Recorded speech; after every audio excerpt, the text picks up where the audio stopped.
ایک سوال کرنے والے نے پوچھا کہ قیامت کب قائم ہوگی؟ اللہ نے فرمایا کہ عنقریب قائم ہوگی۔ میں نے اس پہ کافی لمبی بات کی تھی کہ ہمیں تو لگتا ہے بہت دیر ہے، لیکن اللہ کہتے ہیں جب آئے گی تو ایسا لگے گا بہت جلد آ گئی، اور اس عذاب کو کسی سے دنیا کی کوئی طاقت دور نہیں کر سکتی۔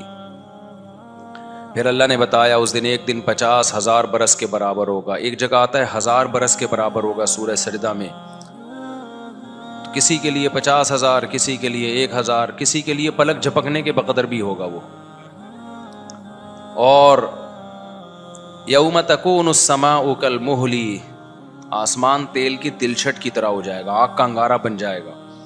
وتکون الجبال کالعہن، یہ جو پہاڑ ہیں یہ روئی کے گال، جیسے روئی ہوتی ہے نا دھنی ہوئی، ایسے آپ پھونک مارے ہوا میں اڑتی ہے۔ اتنے بڑے بڑے K2 اور ماؤنٹ ایورسٹ کے پہاڑ یہ ایسے ہوا میں ایسے جھوم رہے ہوں گے، یعنی ہلکے ہوں گے، گرد و غبار بن جائیں گے۔ اتنا زوردار دھماکہ ہوگا اس کائنات، کہتے ہیں نا دھماکے سے کائنات وجود میں آئی ہے، تو پھٹے گی بھی دھماکے کے ساتھ ہی۔ جو تباہ ہوگی نا وہ بھی کیسے ہوگی؟ دھماکے کے ساتھ ہی ہوگی۔ زلزلہ آئے گا بہت بڑا۔ تو یوم تکون السماء کالمہل وتکون الجبال کالعہن ولا یسأل حمیم حمیما۔ ان ہولناکیوں کے بعد ہوگا کیا؟ کوئی بھی جگری دوست، حمیم کہتے ہیں کھولتے ہوئے پانی کو، تو جگری دوست کو بھی کہتے ہیں کیونکہ اس کا بھی سینہ آپ کے لیے ایسا گرم ہوتا ہے، کہتے ہیں نا بڑی گرم جوشی سے استقبال کیا۔ جگری دوست کو عربی میں کیا کہتے ہیں؟ حمیم۔ تو جو جگری دوست ہیں وہ بھی کسی کو پوچھیں گے نہیں، ہر شخص کو کس کی پرواہ ہوگی؟ میری حالت کیا۔ سورہ حج میں اللہ نے فرمایا یوم ترونہا تذہل کل مرضعۃ عما ارضعت، ہر دودھ پلانے والی اپنے بچے کو بھول جائے گی۔ ماں ہر چیز بھول لیتی ہے، اپنا دودھ پیتا بچہ کبھی بھی نہیں بھولتی، ایسا رشتہ ہوتا ہے ماں اور اولاد کا، لیکن اللہ کہتے ہیں اس کو بھی بھول جائے گی۔ وَتَرَى النَّاسَ سُكَارَىٰ، تمہیں لگے گا لوگ نشے میں ہیں، وَمَا هُمْ بِسُكَارَىٰ، نشے میں نہیں ہوں گے، دماغ معاف ہو چکا ہوگا، وَلَٰكِنَّ عَذَابَ اللَّهِ شَدِيدٌ، اس لیے کہ اللہ کا عذاب کیا ہوگا؟ بہت سخت ہوگا۔ تو ہم اس خوش فہمی میں ہیں کہ یہ دنیا اسی طرح کنٹینیو چلتی رہے گی، ہم کھائیں گے پیئیں گے، شادی ہوگی، اولاد ہوگی، انجوائے کریں گے اور گھومیں گے پھریں گے، اسٹیبل ہو جائیں گے اور اسٹیبل ہو جائیں گے۔ مجھے ہمارے کسی دوست نے بتایا یہ اسٹیبل نہیں ہے، اسٹیبل ہے۔ کئی دفعہ میں کوئی پنجابی کا لفظ بھی غلط بولا کروں نا تو مجھے بتا دیا کرو۔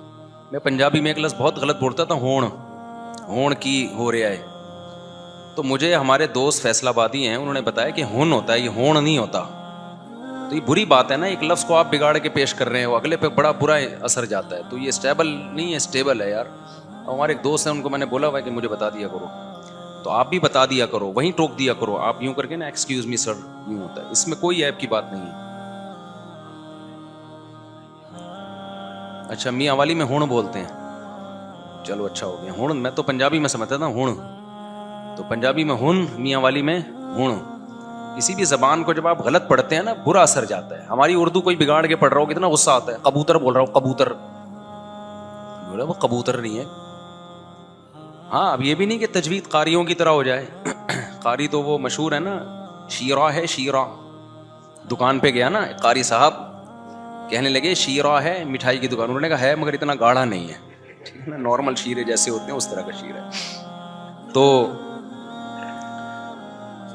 تو اسٹیبل، اچھا میں نے یہ آپ لوگوں سے ہی سنا ہے اسٹیبل، اس لیے میں غلط پڑھ رہا ہوں تو اس میں میرا قصور نہیں ہے، ہم تو یہیں سے انگلش سیکھ رہے ہیں نا، جو مارکیٹ میں جو انگلش چل رہی ہے، اور جو اسٹیبلشمنٹ سے بھی لگتا ہے کہ وہ تو اس کو بھی وہاں سے ادھار لے لیا، تو وہ قیاس کیا، تو لغت میں قیاس نہیں چلتا، زبانوں میں سما چلتا ہے کہ ماہرین کیسے پڑھتے ہیں اس کو، اس میں قیاس نہیں چلتا۔ جیسے پروناؤن ہے لیکن جب اس کو پروننسیشن کہیں گے نا، پروناؤنسیشن نہیں کہتے، تو میں اپنی طرف سے اجتہاد کر کے پروناؤن سے پروناؤنسیشن بناتا تھا، مجھے کسی نے بتایا یہ پروناؤنسیشن جب ہوگا تو پروننسیشن ہوتا ہے، ناؤن نہیں۔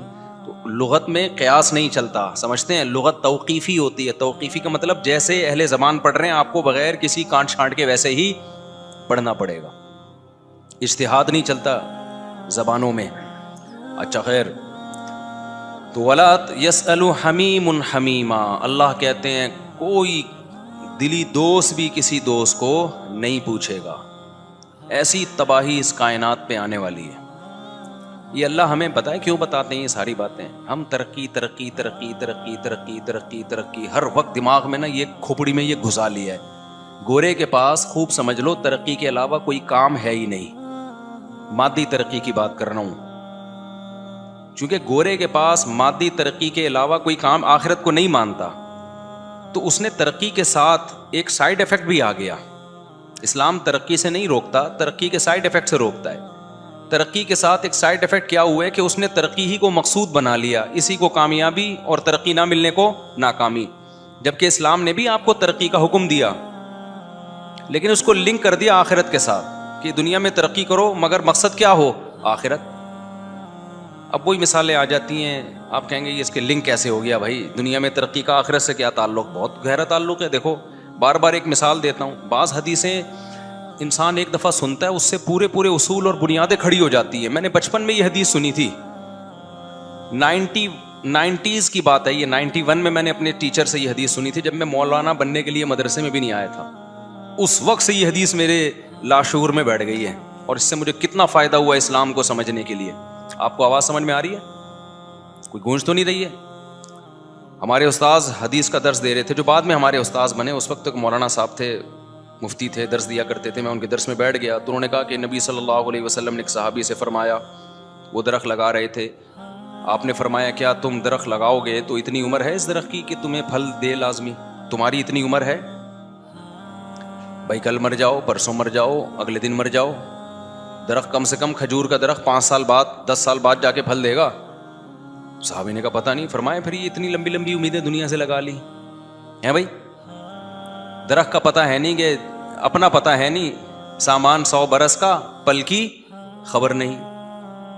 کہتے ہیں نا آگاہ اپنی موت سے کوئی بشر نہیں، سامان 100 برس کا، پل کی خبر نہیں. یہ شعر بھی مجھے کیوں یاد ہوا ہے؟ اس لیے کہ ایبٹ آباد میں ہمارے رشتے دار تھے، میں بچپن میں ان کے گھر گیا سونے کے لیے، تو سونے کی جگہ پہ یہ شعر لکھا ہوا تھا تکیے پہ. تو مجھے ڈرا دیا، آگاہ اپنی موت سے کوئی بشر نہیں، سامان 100 برس کا، پل کی خبر. میں نے کہا یہ موقع تکیے پہ لکھنے کا نہیں ہے. یہ مسجد میں لکھو یا کہیں خانقاہ میں لکھو یا کہیں اسکول میں لکھو. سونے کی جگہ تو انسان ریلیکس چاہتا ہے نا، ریلیکس ہو جائے. تو آپ نے لکھ دیا تکیے پہ. سونے سے پہلے یہ پڑھ کے آدمی سوئے پتہ نہیں صبح اٹھوں گا کہ نہیں اٹھوں گا، تو نیند آئے گی اس کو. تو ایک واقعہ ہو گیا جس سے مجھے شعر یاد ہو گیا ہے، کیونکہ ایک اہم موقع پہ یہ شعر میں نے سنا ہے. تو وہاں رواج ہے نا خوبصورت ڈیزائننگ سے شعر و شاعری، تکیوں پہ اور دیواروں پہ بھی چیزیں لکھی ہوئی ہوتی ہیں، وہ لوگوں کا رواج ہے. تو آگاہ اپنی موت سے کوئی بشر نہیں، سامان 100 برس کا، پل کی خبر نہیں. ایک پل کی خبر نہیں ہے، 100 سال کی سوچ رہا ہے. تو نبی صلی اللہ علیہ وسلم نے ان صحابی کو درخت لگانے سے میں موٹیویٹ کیا یا ڈی موٹیویٹ کیا؟ بول لو منہ سے، ڈی موٹیو. حوصلہ افزائی کی یا حوصلہ شکنی کی؟ حوصلہ شکنی. اس سے پتہ چل رہا ہے اسلام آپ کو ترقی سے روک رہا ہے. ترقی میں درخت بھی تو داخل ہے کہ نہیں ہے، زراعت داخل ہے کہ نہیں ہے؟ ترقی یافتہ ملکوں کا تو 25% حصہ درختوں سے ڈھکا ہوا ہوتا ہے، لازمی ہے. ترقی کا ایک عنصر ہے زراعت میں ترقی، باقی چیزیں بھی ہیں. تو ایک جز حدیثوں میں ہمیشہ جزیات کے ضمن میں اصول بیان ہوتے ہیں، یاد رکھو. نبی کو ٹائم 23 سال دیے گیا، 23 سال. تو 23 سال میں آپ صلی اللہ علیہ وسلم نے قیامت تک کے لیے قانون پیش کرنا تھا نا. تو کیا یہ پاسبل تھا؟ بے کیا ہو گیا یار. دیکھو 23 سال ٹائم ہو اور قانون جو مرتب کرنا ہو وہ قیامت تک، ہزاروں سال تک کے لیے، تو یہ پاسبل ہے 23 سال میں؟ ارے کوئی کنٹری جب وجود میں آتا ہے نا، اس کی قانون سازی بھی 23 سال میں نہیں ہوتی رہتی ہے 100 سال تک. ابھی تک پاکستان کا کمپلیٹ نہیں ہوا ہے. آئین بنتا ہے، قراردادیں پاس ہوتی ہیں، اگلی اسمبلی آ کے کہتی ہے اس میں یہ ترمیم کرو، یہ صحیح نہیں ہے، یہ غلط پاس ہو گیا ہم سے، کوٹا اور بڑھا دو، وزراء کا تنخواہ بڑھا دو. بہت ساری چینجنگ ہوتی رہتی ہے. تو وہ اسٹیبل ہوتے رہتے ہیں شیئن فشیئن، وقت کے ساتھ ساتھ. آج جس جمہوریت پر یورپ امریکہ پہنچا ہے، آج تھوڑی پہنچا ہے، اس میں 1000 سال کی محنت ہے نا. مارے کھاتے کھاتے کھاتے کھاتے سنبھلتے سنبھلتے یہاں تک پہنچ گیا کہ یار اب سمجھ رہے ہیں یہ بہترین ہے، لیکن اب خود بھی کہہ رہے ہیں کہ یہ نہیں، اس میں مزید چینجنگ کی ضرورت. جبکہ اسلام کا دعویٰ کیا ہے؟ محمد صلی اللہ علیہ وسلم کو قیامت تک کے لیے بھیجا گیا. جو نظام قانون آپ کو دیا ہے وہ قیامت تک کے لیے سوٹیبل ہے. تو قیامت تک کے لیے اصول اور ضابطے بیان کریں گے کہ نہیں کریں گے؟ تو کیا 23 سال میں پاسبل ہے؟ یہ نہیں آ رہی بات.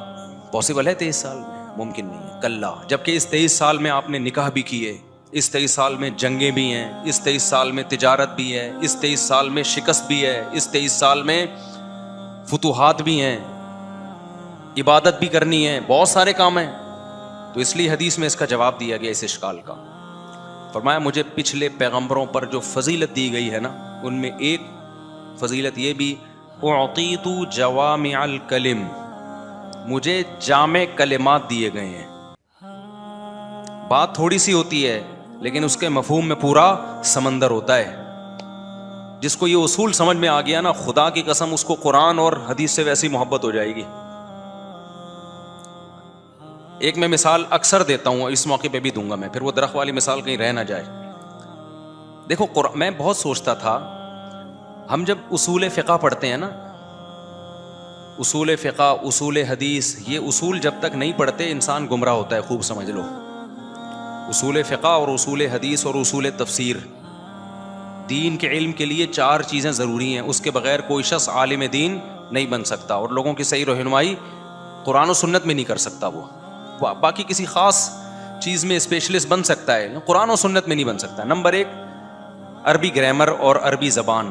جس کو یہ نہیں آتی نا, اردو یا انگلش کتابیں پڑھ کے عالم نہیں بن سکتا. بہت گمراہیاں کرے گا, حدیثوں کے ترجمے غلط کرے گا, کسی نے غلط ترجمہ کیا اس کو پتہ ہی نہیں چلے گا کہ صحیح ہے کہ نہیں ہے. جیسے ہمارا خون پیتے رہے نا لوگ, یوترو بواحدۃ, نبی 1 رکعت وتر پڑھتے تھے. میں جب چھوٹا تھا نا تو بہت آگے کہتے یوترو بواحدۃ, یوترو بواحدۃ, 1 رکعت وتر پڑھتے تھے. ہم حیران تھے یار اتنی واضح حدیث ہے. بعد میں پتہ چلا یہ ترجمہ بنتا ہی نہیں ہے اس کا بھائی. عربی میں اوترا یوترو کہتے ہیں جفت کو طاق بنا دینا. تو یہ تو آپ ترجمہ کر رہے ہو 1 رکعت وتر پڑھتے تھے. یوترو کا مطلب ہے جفت کو یعنی ایون کو آڈ بنا دینا. تو بواحدۃ کا مطلب 1 رکعت کے ذریعے جو پچھلی جفت نماز ہوتی تھی یعنی ایون ہوتی تھی اس کو کیا بنا دیتے تھے؟ آڈ بنا دیتے تھے. تو اب بتاؤ جس کو عربی نہیں آتی وہ تو ترجمے سے گمراہ ہوگا کہ نہیں ہوگا؟ لیکن آج کل کے اسکالرس کو اکثر کو عربی نہیں آتی, کیونکہ عربی میں بڑی محنت کرنی پڑتی ہے. عربی اربوں سے نہیں آ جاتی ہے. سعودی عرب میں آپ 100 سال گزار لو بھائی, وہ عربی نہیں آئے گی جو قرآن و سنت کی ہے. وہاں بھی عربوں کو عربی گرامر پڑھنی پڑتی ہے قرآن و سنت والی عربی سیکھنے کے لیے, تبھی وہ بھی علماء سے پڑھتے ہیں. تو پہلی چیز ہے عربی میں مہارت ہو, جو قرآن و سنت والی عربی ہے. جو آج کل مارکیٹ میں چل رہی ہے وہ مراد نہیں ہے میری. نمبر 2, اصول تفسیر,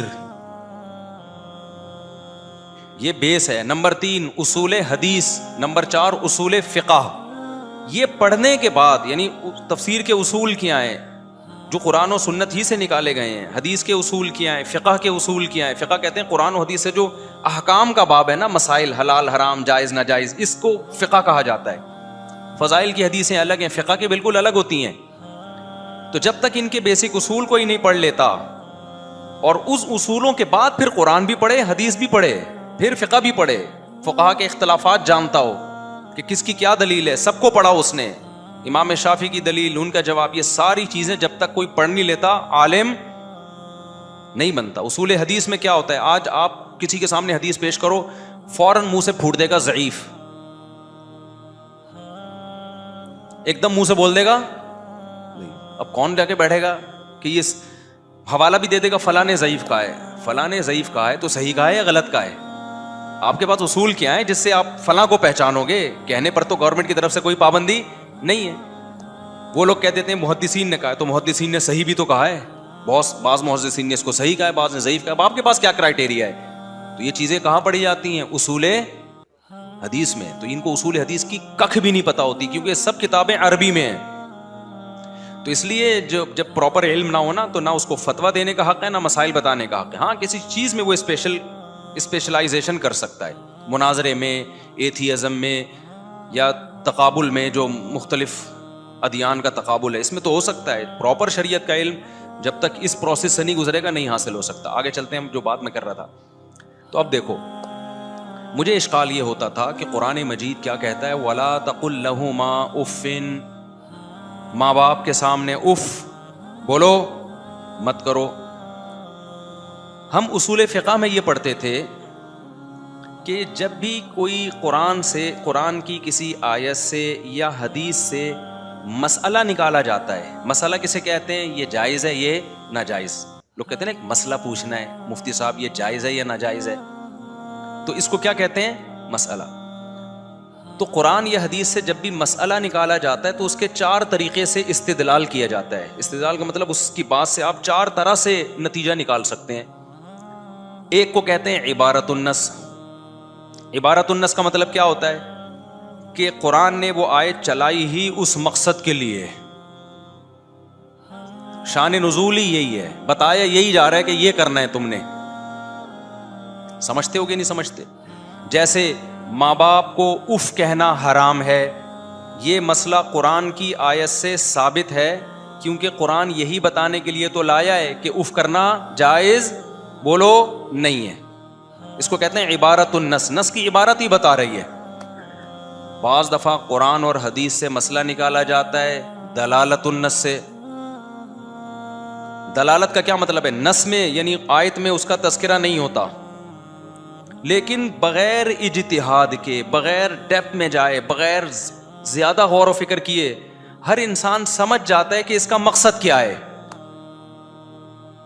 مثال کے طور پر قرآن نے جو یہ کہا کہ ماں باپ کو اف مت کرو، تو تکلیف سے بچانے کے لیے کہا نا، کیونکہ اف کیا ہے؟ ایک تکلیف کا ذریعہ ہے. تو جوتے مارنا بھی اسی آیت سے حرام ہو گیا کہ نہیں ہو گیا؟ اب کوئی کہے ماں باپ کو معاذ اللہ تھپڑ مار رہا ہے، مولوی صاحب نے آیت پڑھی وَلَا تَقُلْ لَهُمَا اُفٍّ، ماں باپ کو اف مت کرو، وہ کہہ رہے ہیں میں اف تھوڑی کر رہا ہوں، میں تو تھپڑ مار رہا ہوں. تو ہم کہیں گے بھائی عبارت النص سے تو یہ پتہ چل رہا ہے کہ اف نہ کہو، لیکن دلالت النص سے پتہ چل رہا ہے کہ تھپڑ مارنا تو بطریق اولا حرام ہے. اس کو کہتے ہیں دلالت النص. نہیں یاری بات، یعنی اس میں کوئی اجتہاد نہیں ہے کہ امام حنیفہ نے بڑی گہرائی میں جا کے مسئلہ نکالا ہو قیاس کر کے، کچھ بھی نہیں ہے، یا امام شافعی نے بڑی گہرائی میں جا کے. تو ہر آدمی جو کامن سینس رکھتا ہے وہ سمجھ جائے گا یار اف نہیں ہے تو آگے مارنا پیٹنا کہاں سے جائز ہو گیا. تیسری چیز کہلاتی ہے اقتضاء النص، اشارت النص. اشارت النص کیا ہوتا ہے؟ اقتضاء النص کیا ہوتا ہے؟ اس کی تفصیل میں جاؤں گا تو بات لمبی ہو جائے گی. نص میں اس کی طرف اشارہ ہوتا ہے، سمجھ رہے ہو؟ نص اس کے لیے چلائی نہیں گئی ہے، مقصد وہ نہیں ہے، نہ بطریق اولا ثابت ہو رہا ہے، لیکن نص میں اس کا الفاظ میں کچھ اس کی طرف بھی دلالت موجود ہوتی ہے. اس کی مثال ایسے ہے جیسے قرآن کہتا ہے للفقراء الذین اخرجوا من دیارہم، جو صحابہ مکہ سے ہجرت کر کے مدینہ آئے، مکہ میں ان کے مال پر مشرکین مکہ نے قبضہ کر لیا. سمجھ رہے ہو؟ تو قرآن کہتا ہے اب ان کے مال پہ جب قبضہ کر لیا تو کیا وہ اس مال کے مالک ہو گئے؟ امام حنیفہ کہتے ہیں ہو گئے مالک. جب کوئی کافر فوج یا اسٹیٹ آپ پر حملہ کرتی ہے اور آپ کے ملک پہ قبضہ کر لیتی ہے تو وہ آپ کے مالوں کی مالک ہو جاتی ہے. استیلا سے ہوتا ہے. ہم جب حملہ کریں تو ہم مالک ہو جائیں گے. نہیں آئی میرا خیال ہے بات سمجھ میں؟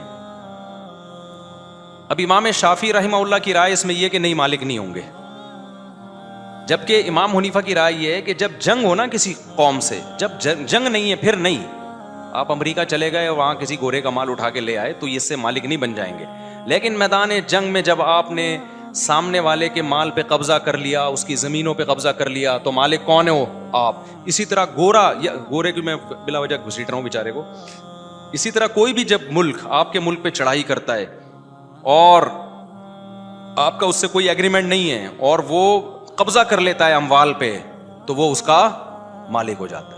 ہندوستان میں تبھی تو علماء نے فتویٰ دیا تھا نا، انگریزوں نے جن زمینوں پہ قبضہ کیا، ناجائز قبضہ، اس پہ گناہ ملے گا لیکن ملکیت ٹرانسفر ہو جائے گی، لہذا اس پہ وراثت کے حکام جاری بولو نہیں ہوں گے.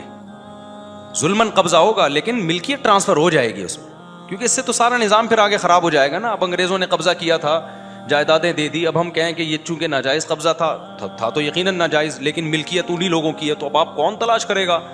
ابے یہ پراپرٹی گورے نے جس کو دی ہے تو وہ اصل کس سے لی تھی؟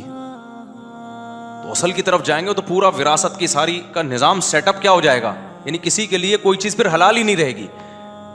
تو امام حنیفہ نے یہ جو مسئلہ نکالا نا، کہاں سے نکالا؟ امام صاحب کہہ رہے ہیں کہ قرآن مجید کہتا ہے کہ جو لوگ ہجرت کر کے آئے مکہ سے مدینہ للفقراء، یہ زکوٰۃ ان فقیروں کا حق ہے. تو قرآن ان کو فقیر کہہ رہا ہے. قرآن ان کو کیا کہہ رہا ہے؟ فقیر. فقیر کہتے ہیں جس کے پاس پیسہ اور مال نہیں ہوتا، حالانکہ یہ تو بڑی بڑی پراپرٹیاں چھوڑ کے آئے تھے. اس کا مطلب قرآن اس پراپرٹی کو ان کی ملکیت میں داخل نہیں کر رہا، تبھی تو فقیر کا لفظ کہا ہے. اب یہ آیت جو چلائی گئی ہے وہ یہ بتانے کے لیے نہیں لائی گئی ہے کہ یہ فقیر ہیں، بلکہ یہ بتانے کے لیے لائی گئی ہے، عبارت النص سے یہ پتہ چل رہا ہے کہ زکوٰۃ فقیروں کا حق ہے. اصل مقصد اس آیت کے چلانے کا یہ ہے. دلالت النص سے پتہ چل رہا ہے، بہت ساری چیزیں دلالت النص سے پتہ چل رہی ہوں گی کہ فقیر بہت ساری چیزوں کے مستحق ہوتے ہیں یا ان پر رحم کھانا چاہیے. اشارہ سے پتہ چل رہا ہے کہ فقیر جو یہ اس کے لیے آیت لائی گئی نہیں ہے. آیت کا مقصد یہ بتانا نہیں ہے کہ جو ہجرت کر کے آ گئے وہ اپنے مال سے محروم، ان کا مال ان کی ملکیت سے نکل گیا، یہ مقصد نہیں.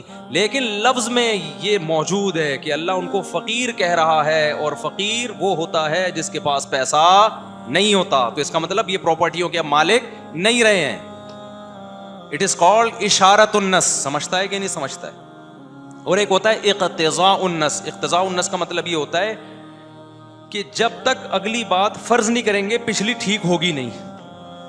اس کی میں جب چل ہی پڑا ہے موضوع تو کمپلیٹ کر دوں. آپ بولیں کیا مفتی صاحب اصول فقہ لے کے بیٹھ گئے؟ اصول فقہ کی باتیں کیا لے کے بیٹھ گئے؟ لیکن اب ایک جگہ ٹھکانے تو لگاؤں نا میں، تاکہ آپ کو پتہ چلے یہ ایسا ہی نہیں ہے کہ اٹھ کے منہ اٹھا کے جانا میں نے یہ فلانی کتابیں پڑھ کے اب میں مسائل بتانا لوگوں کو شروع کر دیا میں نے. ایسا نہیں ہوتا. ایک ہوتا ہے اقتضاء النص. اقتضاء النص کا کیا مطلب ہے؟ میں پہلے آسان اس کی مثال دیتا ہوں، پھر قرآن سے مثال دوں گا. دیکھو، انہوں نے قسم اٹھا کے توڑ دی، اب ان کے ذمے ہے 10 غریبوں کو کھانا کھلانا، ہے کہ نہیں ہے؟ اللہ کہتے ہیں 10 غریبوں کو تم کھانا کھلاؤ. انہوں نے مجھے کہا مفتی صاحب میری طرف سے آپ 10 غریبوں کو کھانا کھلاؤ. اور آسان مثال، ان پر ایک غلام آزاد کرنا واجب تھا. ان پر ایک غلام آزاد کرنا واجب تھا. یہ میرے پاس آئے کہ میرے پاس تو غلام ہے نہیں. مفتی صاحب آپ اپنا غلام میری طرف سے آزاد کر دو. میں نے آزاد کر دیا. اصولی طور پر یہ کفارہ نہیں ہونا چاہیے کیونکہ اپنا آزاد کرنا تھا، پڑوسیوں کا آزاد نہیں. لیکن فقہا لکھتے ہو گیا، قسم کا کفارہ ادا ہو گیا. کیوں؟ اقتضاء کا مطلب یہ تقاضا کر رہا ہے کہ اس عمل کو ہم درست قرار دینے کے لیے کچھ اور چیزوں کو فرض کریں گے. اصل میں انہوں نے ان شارٹ بات کی ہے. یہ کہہ رہے تھے کہ مفتی صاحب یہ اپنا غلام مجھے بیچ دو، ٹھیک ہے، مجھے بیچ دو جتنی بھی مارکیٹ ویلیو ہے، اور پھر جب مجھے بیچو گے تو پھر میری طرف سے کیا کر دو؟ وکیل بن کے آزاد کر دو. تو وکالت بھی ایک عقد ہے اور خرید و فروخت بھی ایک عقد ہے. یا اگر بیچنے کا نہیں ہے تو ہبہ کر دو، گفٹ دے دو مجھے. وہ تو ان کی نیت اور میری نیت پر ہے نا کہ تعلقات کتنے ہیں. بعض دفعہ آپ کوئی کام کر دیتے ہیں، بعد میں آدمی کہتے ہیں پیسے نکال بھائی، اگلا کہ میں تو سب فری، میں صاحب میرے دوست ہیں، میں کروڑ روپے کا غلام تھوڑی تجھے فری میں دوں گا. لیکن یا تو یہاں بیع چھپی ہوئی ہے، وہ عرف سے ہم فیصلہ کریں گے، یا یہاں ہبہ ہے کہ مفتی صاحب میرا اپنا غلام مجھے گفٹ کر دو اور پھر میری ہی طرف سے اس کو آزاد کر دو.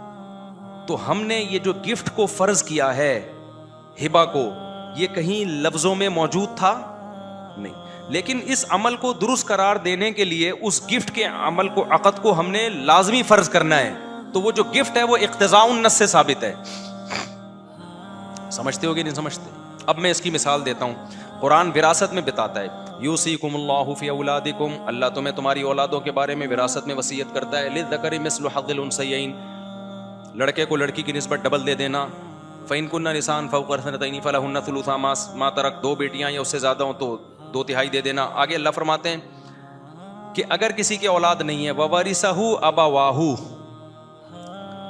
کوئی دنیا سے گیا اور اس کے اولاد نہیں ہے اور اس کے وارث صرف ابا اور اماں ہیں، فلأمہ الثلث، تو اماں کو 1/3 دے دینا. ابا کو کتنا دینا یہ اللہ نے بیان بولو نہیں کیا. آپ حیران ہوں گے اللہ میاں نے ابا کا حصہ ہی قرآن میں بیان نہیں کیا. لے بھائی،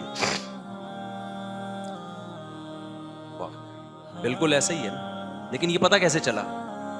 یہ ایسے پتہ چلا، دیکھو اس سے پتہ چل رہا ہے 1/3 اماں کا ہے تو 2/3 کس کا ہے؟ ابا کا. پتہ کیسے چلا؟ ہو سکتا ہے بھائی اماں کے علاوہ بھی کسی اور کا ہو, ابا کا کم ہو جائے. نہ نہ نہ, قرآن کے پیچھے الفاظ ہیں وَوَارِثَهُ أَبَوَاهُ, اس کے وارث صرف اس کے ابا اماں ہیں. اگر ہم کسی اور کو بھی دیتے ہیں تو اس کا مطلب پچھلی آیت غلط ہو گئی نا, وارث تو کوئی اور بھی ہو گیا. تو اللہ کہہ رہے ہیں وارث جب تو یہ دونوں ہوں گے, اولاد بہن بھائی نہیں ہے, تو وارث جب یہ دونوں ہوں گے تو اماں کا 1/3 ہے. اس کو درست کرنے کے لیے پچھلی جو آیت ہے نا کہ وارث ابا اماں ہو, تو ہمیں یہ ماننا پڑے گا کہ ابا کا 2/3 ہے, کیونکہ ابا کا 2/3 سے زیادہ کیا تو اماں کا 1/3 سے کم ہو جائے گا. ابا کا 2/3 سے کم کیا تو کوئی اور وارث مارکیٹ میں آ جائے گا, اس کو دینا پڑے گا. جس کو بھی دیتے ہیں وہ وارث ہی تو ہوتا ہے. تو اقتضاء النص کا مطلب کیا ہوا؟ ان دو آیتوں کو درست کرنے کے لیے اس کے علاوہ اور کوئی چیز فرض کرنی پڑے گی. یہی کرنا پڑے گا, ابا کو 2/3 ٹوٹل ملے گا, اس لیے قرآن نے بیان ہی نہیں کیا. وہ سمجھ میں نہیں آ, تو اس کو کہتے ہیں اقتضاء النص. تو 4 طریقوں سے نص سے استدلال ہوتا ہے. آج کل جو نئے نئے اسکالرز آ رہے ہیں ان کو ایک طریقہ بھی نہیں آتا اس میں سے.